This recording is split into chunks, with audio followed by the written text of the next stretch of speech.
17 April 1976 গ্রামবাসীর সঙ্গে সাক্ষাৎ কর্মসূচির তৃতীয় পর্যায়ের অংশ হিসেবে নোয়াখালী ও কুমিল্লা জেলার বিভিন্ন সমাবেশে সেনাপ্রধান ও উপপ্রধান সামরিক আইন প্রশাসক মেজর জেনারেল জিয়াউর রহমান গ্রামবাসীদের উদ্দেশ্যে বলেন, সরকারের জন্য অপেক্ষা না করে নিজেদের উদ্যোগে স্ব এলাকায় গ্রাম বিদ্যুতায়নের স্কিম তৈরি করুন। তিনি বলেন, স্বনির্ভর কর্মসূচি ও স্থানীয় সমবায় সমিতির মাধ্যমে গ্রাম বিদ্যুতায়ন স্কিম বাস্তবায়ন করা সম্ভব। জিয়া বলেন, স্বাবলম্বনের ভিত্তিতেই স্থানীয় সংস্থা ও সমবায়ের মাধ্যমে বাস্তব পদক্ষেপ দ্বারা গ্রামের সামাজিক ও অর্থনৈতিক পরিবর্তন করা যেতে পারে। 17 এপ্রিল 1976 ইসলামী উন্নয়ন ব্যাংকের প্রেসিডেন্ট ডক্টর আহমেদ মোহাম্মদ আলীর সম্মানে আয়োজিত ভোজসভায় সেনাপ্রধান ও উপপ্রধান সামরিক আইন প্রশাসক মেজর জেনারেল জিয়াউর রহমান তার ভাষণে বাংলাদেশের জনগণ ও সরকারের অঙ্গীকারের প্রেক্ষিতে বাংলাদেশকে অর্থনৈতিক সাহায্য প্রদানের ক্ষেত্রে অগ্রাধিকার দানে ইসলামী ব্যাংক প্রধানের আগ্রহে সন্তোষ প্রকাশ করেন। তিনি বলেন, ইসলামী উন্নয়ন ব্যাংককে আমরা নিছক বৈদেশিক সাহায্যের একটি নতুন উৎস হিসেবে দেখি না, বরং আমরা এই সংস্থার সঙ্গে বেশি ঘনিষ্ঠতা বোধ করি, কারণ এই সংস্থা আমাদের ও অন্যান্য মুসলিম দেশকে সাহায্য করার বিঘোষিত নীতি নিয়ে প্রতিষ্ঠিত হয়েছে।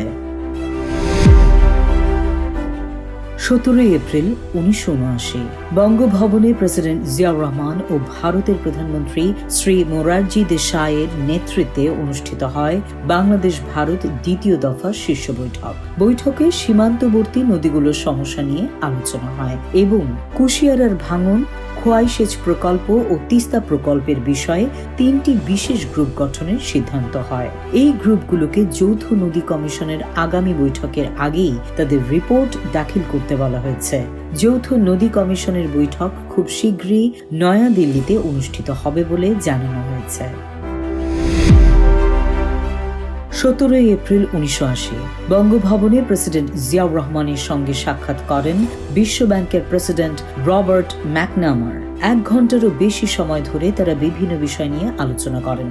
আলোচনাকালে গত 3 বছরের অর্থনৈতিক কর্মকাণ্ডের বিবরণ তুলে ধরেন প্রেসিডেন্ট জিয়া। এই সময়ে স্বাবলম্বী হওয়ার জন্য যে ব্যাপক কর্মযজ্ঞের সূচনা হয়েছে সে কথা তিনি বিশেষভাবে উল্লেখ করেন।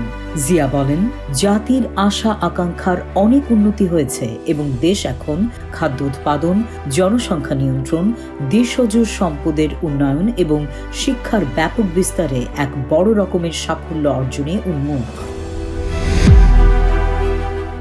17 এপ্রিল 1981 নেপাল সফর থেকে দেশে ফিরেই টর্নেডো উপদ্রুত ফেনী ও অন্যান্য এলাকা পরিদর্শনে যান প্রেসিডেন্ট জিয়াউর রহমান।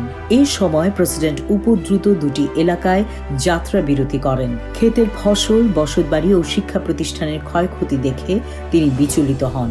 এই সময় ক্ষতিগ্রস্তদের 7 লাখ টাকার গৃহ নির্মাণ মঞ্জুরি, বিনামূল্যে বিতরণের জন্য 5,000 মণ গম, 300 বান্ডেল ঢেউটিন, গবাদি পশু কেনার জন্য 1 লাখ টাকার মঞ্জুরি এবং আরও 1 লাখ টাকার ঋণ, চাষাবাদের জন্য 2 লাখ টাকা এবং পাঠাননগরের কাচারি বাজার মাদ্রাসা পুনর্নির্মাণের জন্য 50,000 টাকার মঞ্জুরি ঘোষণা করেন। এই সময় প্রেসিডেন্ট বলেন, টর্নেডোর ধ্বংসলীলা দেখে আমি মর্মাহত। তিনি বলেন, টর্নেডোর ব্যাপক ক্ষয়ক্ষতি ত্রাণ বা মঞ্জুরি দিয়ে পূরণ হবার নয়। স্থানীয় জনসাধারণকে সাহস ও ধৈর্যের সঙ্গে দুর্যোগ মোকাবিলার আহ্বান জানান জিয়াউর রহমান। সবাইকে আশ্বাস দিয়ে তিনি বলেন, ক্ষতিগ্রস্তদের দুর্দশা লাঘবে সরকার সাধ্যমতো সবকিছুই করবে।